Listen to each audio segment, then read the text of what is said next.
மீன்வாசுயிருக்கும் அடி மீனாட்சி நீ வந்தா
ஆணவம் இருக்கும் வரை ஆண்டவன் உன் கண்ணுக்கு தெரிய மாட்டான். எனக்கு ஆணவமே கிடையவே செய்யாது. அகக்கண்ண மூடி மனக்கண்ணால திறந்து பார்க்கணும். மனக்கண்ண அது எப்படி திறக்க வேண்டும்?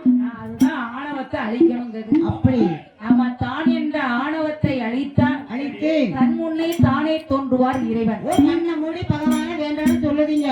ஆமா, 10 ஏக்கருக்கு துட்டு கொடுத்துருப்பான். 10 சென்ட் 60 கிராம பத்திரம் போட்டுருவோம்ல. போட்டாத்தான் சில பேருக்கு மனசு திருப்தியா இருக்கும். ஆமா, அது மண் ஆசை. மண்ணாசை என்பது. ஆமா, அடுத்த ஆசை பொன்னாசை. பொன்னாசை வருத்தலாமா? அதெல்லாம் வெறுக்கவே முடியாது. எவ்வளவுதான் இருந்தாலும் இன்னொரு செயின் போட்டா கொஞ்சம் கட்ட செயினா போட்டா நல்லா தான் இருக்கும். கேட்ட இனிமே யாருமா செஞ்சு தர போறேன்? அப்பாட்ட கேளு. அப்பாட்டையா? அண்ணன் கிட்ட கேளு. அப்பாட்ட